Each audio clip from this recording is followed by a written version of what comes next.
In this video, I will show you how you can increase the rendering speed in Premiere Pro 2022, and let's dive straight into this. So first setting you need to do is you need to open the Adobe Premiere Pro, and all these settings can be applied to any version of Premiere Pro. First of all, you need to enable the GPU acceleration in Premiere Pro. For that, you need to go to File, and after that you need to go to project settings, and once you have hovered over the project settings you need to click on general, and once you click on general you will see the general settings, and you need to find video rendering and playback, and after that you need to see the renderer, which renderer you have selected. Mostly it is selected as a software only, but we need GPU Acceleration CUDA. So this is the first setting that you need to apply in the Premiere Pro, and once you are done, make sure the video is at a time code, and display format should be audio samples, and the capture format should be DV, not HDV. It will use your RAM and CPU to much extent. And after that you need to go to the color management and make sure the HDR graphics white nits is 100. Do not go with 300 or 202. It will use your GPU, RAM or CPU too much. So that's it, and once you are done you need to click on OK. Now after that, once you are done with the GPU acceleration CUDA, you need to enable the hardware encoding and decoding. For that you need to go to edit, and after that you need to select the preferences, and you need to hit the general. Once you are right inside the preferences, you need to find the media, and once you find the media you need to make sure you enable this H264 HEVC hardware accelerated decoding and hardware accelerated encoding, and it requires a restart. Obviously it will select your Nvidia graphics card or whatever graphics card you have. This is a very important setting, and once you have selected both of these options, and these settings are very important, after that you need to click on OK, and once you are done you need to restart your Premiere Pro to apply the effects. And if you are done with both the settings enabling the GPU acceleration, and you want to export your video, there is some setting in the export module that you need to do for increasing the rendering speed in Premiere Pro. For that you need to go to file, and you need to click on export, and click on media.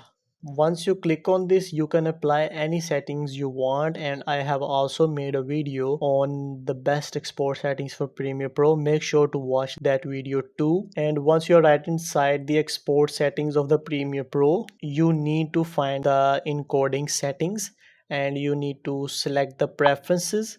And once you select the preferences options, you can see two options here: software encoding and hardware encoding. You need to make sure you have selected the hardware encoding, because we are going to use the GPU while we are rendering, and it is very important setting in the encoding settings. And if you are unable to see the hardware encoding here, or the hardware encoding is disabled, or you cannot see the performance tab, it is disabled, just like this. You can see profile, it is disabled, a level is also disabled, and you are unable to enable the hardware encoding. I have also made a video on how to enable the hardware encoding in Premiere Pro if it is disabled or grayed out.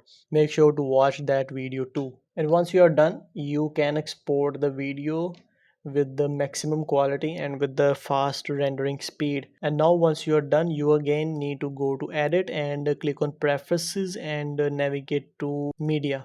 And as we have enabled these two options, we also need to allocate the memory. If you go to the memory, you need to make sure the RAM reserved for other application is minimum. As you can see, I have 3 GB reserved for other applications, and 16 GB is my total RAM, and 13 GB is used by my Premiere Pro. And also make sure you have selected the optimized rendering for performance and not the memory, because it is also going to utilize the CPU and RAM, that may cause the decrease in the rendering speed. So make sure the performance is selected, and once you're done you need to click on media cache, and you need to remove all the media cache files from there.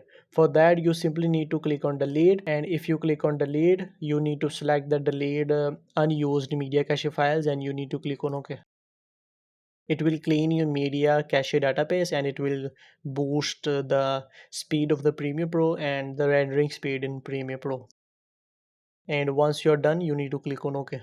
And a tip here, if you want to increase the preview of this timeline, as you can see, if I move this cursor, as I can see the preview. In order to increase the performance of the Premiere Pro while you are editing, you can use the preview to lower its quality. If I select 1 by 4 or 1 by 2, my RAM and CPU will be used, but it will be used in a smaller amount or less amount of resources will be used, and it will obviously increase the performance in the Premiere Pro. And once you are done with all the settings in the Premiere Pro, you need to open the GeForce experience. For that, you need to click on this icon and navigate to Nvidia GeForce experience. And once you're right inside, you need to go to drivers, and you need to navigate to these three vertical dots and make sure you have selected the Studio Driver, because it is optimized for the creative apps like Premiere Pro, After Effects, and many other Adobe series. So that's it, and make sure you also have the latest version of Studio Driver. If you're done with the Nvidia Studio Driver, you also need the CUDA toolkit. CUDA toolkit is very important if you are going to use the GPU acceleration in the Premiere Pro or creative apps. It requires the required dependencies that is required to use the GPU acceleration in many applications. So the link is in the description below. You can download this CUDA and make sure you have the latest version, and this will allow you to use the GPU acceleration in Premiere Pro. And once you are done with all the settings, you also need to apply the NVIDIA control panel graphics card settings. I have made a very special video on this topic too. You can also check that out. And in case if you want to further increase the rendering speed in the Premiere Pro, you can also use the proxies. It is a special method to make a dummy of your videos, and you can use your videos in a very low resolution to increase the performance in the Premiere Pro. You can also use this technique, and I have also made a very special video on how you can use the proxies in the Premiere Pro. And if you're facing the issue of Premiere Pro export stuck at 90% or 99%, I have also made a video on this topic too. You can also check that out, and hopefully it will help you in solving your problem. So that's it guys, and I hope you like this video. And after applying all these settings, your rendering speed will be much faster in Premiere Pro. And let me know if you have any questions, and you can have all the links from the link in the description. And make sure to like this video, subscribe to my channel, and don't forget to hit the bell icon if you find this video helpful. And thank you so much for watching this video. Have a nice day.